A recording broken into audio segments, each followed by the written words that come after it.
Bonjour!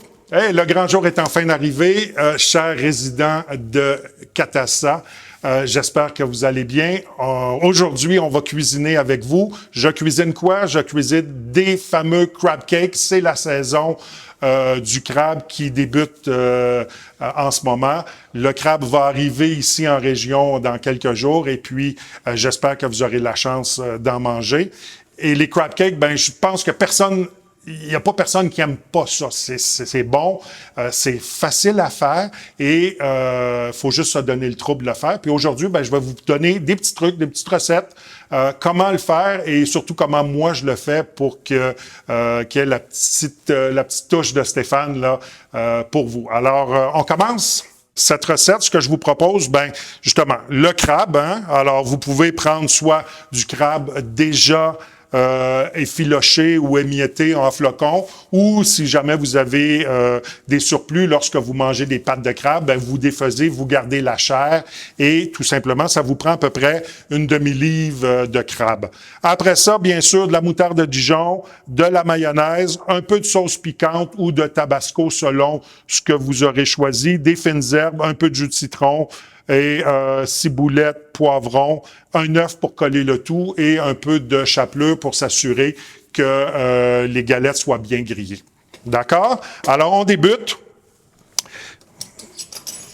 Alors, mayonnaise, l'équivalent de une cuillerée à thé, moutarde de Dijon, même chose, à peu près, une cuillerée à thé. Un peu de sauce piquante. Ça, c'est vraiment au goût. Hein. Il y a des gens qui préfèrent, c'est facultatif, il y a des gens qui préfèrent ça un peu plus piquant, qui vont en mettre un peu plus. Je vous suggère d'en mettre un peu moins pour débuter et d'ajuster selon si jamais vous voulez avoir ça un petit peu plus piquant.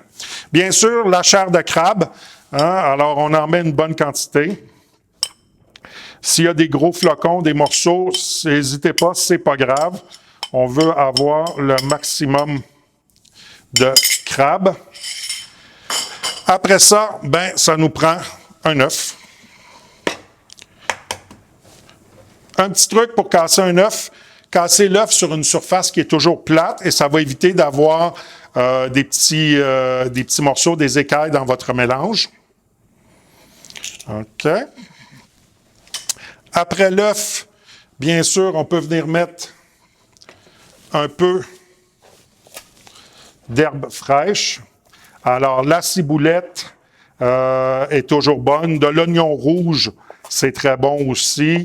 Le persil, des fines herbes.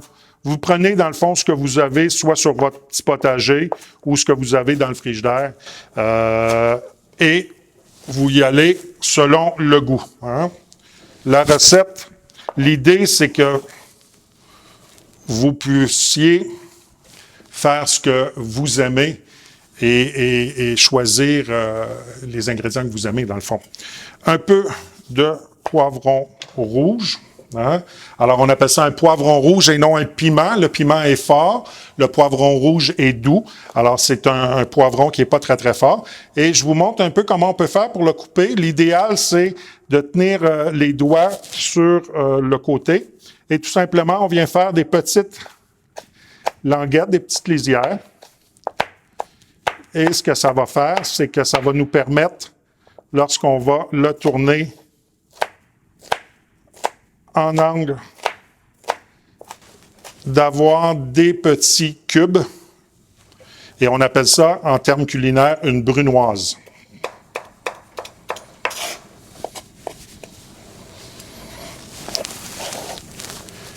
Et voilà.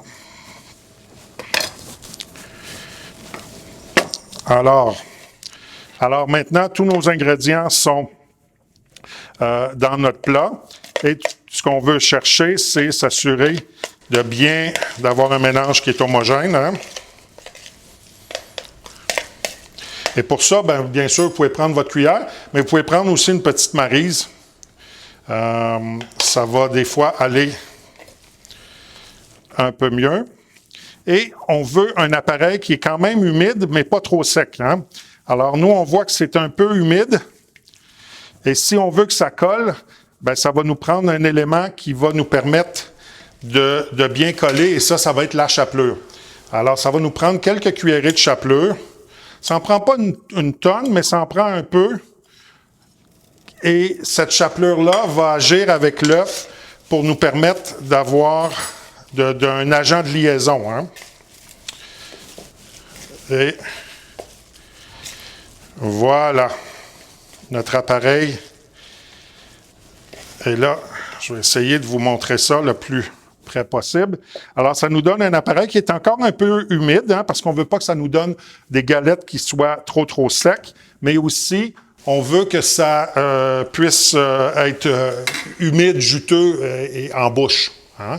Alors, l'idée, c'est d'avoir un appareil qui se garde bien. Maintenant, on est presque prêt à les faire cuire.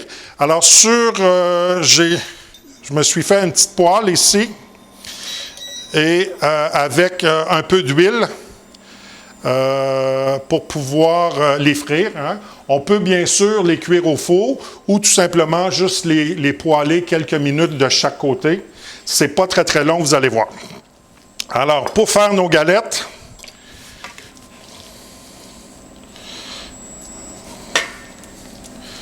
on fait la forme d'une belle galette et on va tout simplement les passer à la chapelure. Hein? Chapelure celle-ci, moi j'ai pris une chapelure asiatique qui s'appelle du panko, mais j'aurais pu prendre juste de la chapelure faite à base de pain que vous avez à la maison, de pain sec. Là. Hein? Alors lorsqu'on a quelques galettes de fait et que notre huile sera bien chaude, on va pouvoir les poêler.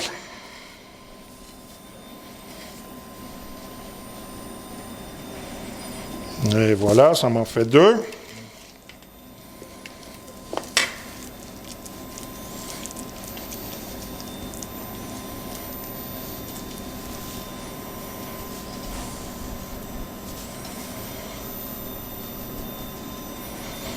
Et une 3e. Maintenant, on veut avoir une poêle qui soit chaude, mais pas nécessairement fumante. Hein? On veut une huile chaude pour pouvoir bien griller les galettes, hein? Mais on ne veut pas que ça brûle non plus. Hein? Alors, le truc, c'est de venir les prendre avec une petite spatule et tout simplement venir les déposer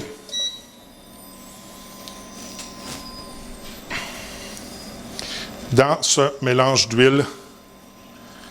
Voilà.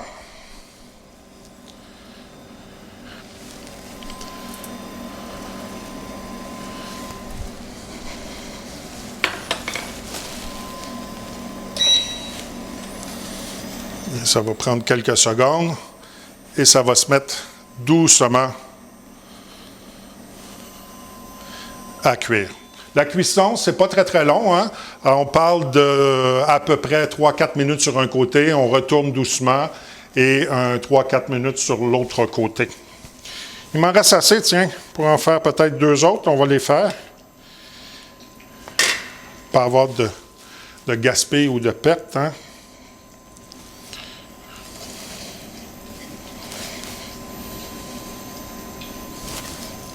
Et la petite dernière.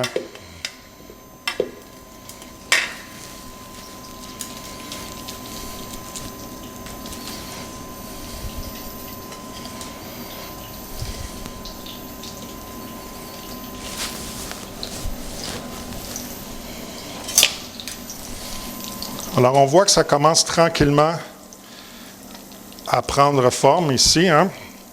La couleur sur les côtés commence. Et aussi, on s'aperçoit que la galette de crabe, c'est pas un gros bloc, c'est léger, ça se défait en morceaux. Et c'est ça qu'on aime. Hein? On aime quand il y a des beaux gros flocons de crabe à l'intérieur puis que ça se défait. Et non que ça soit une galette avec de la pâte très dure. Là. Alors, pour les tourner, là, on fait attention. On va tourner celle-ci, voir. Voilà. Encore un peu de cuisson. On voit que la coloration commence, là, mais on peut lui donner une petite minute encore. Alors, on voit que les galettes commencent à être bien croustillantes, bien dorées. Hein? Encore quelques minutes pour celle-là. Et pendant ce temps-là, pendant que la cuisson se termine ici, ce qu'on peut faire, c'est qu'on peut venir préparer une petite assiette pour déguster nos galettes de crabe. Hein? Alors, je me suis fait une petite salade de roquettes, tout simple. Et avec mon surplus de mayonnaise et sauce piquante, je vais venir me faire une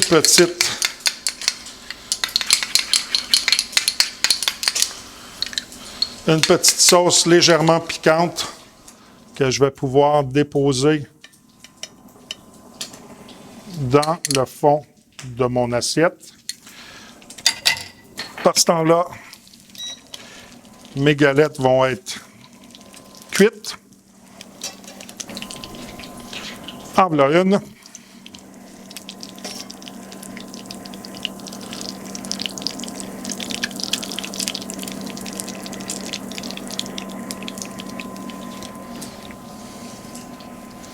Voilà.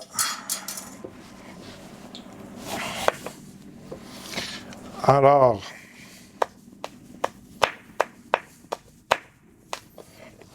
on peut venir, on les laisse refroidir un petit peu, hein, s'assurer, bien sûr, de ne pas se brûler et que tout soit bien, bien beau.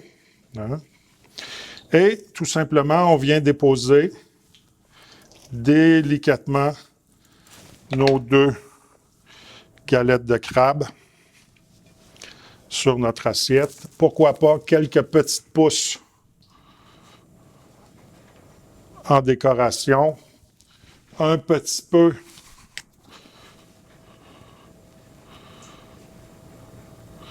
de réduction de balsamique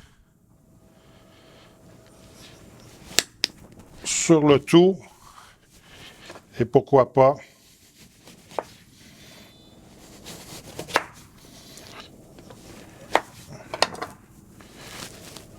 un peu de citron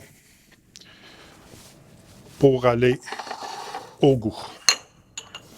Alors, j'espère que vous avez apprécié ce que je vous ai proposé aujourd'hui. Alors, une galette de crabe façon Stéphane, si vous voulez, avec une mayonnaise épicée. Je vais vous proposer la liste, vous mettre sur le site la liste des ingrédients si jamais vous voulez refaire la recette à la maison. Puis, je vous invite aussi à nous envoyer vos commentaires si vous avez apprécié. Ça va nous faire plaisir et on va se revoir sûrement dans les prochaines semaines. Bonne journée à tous.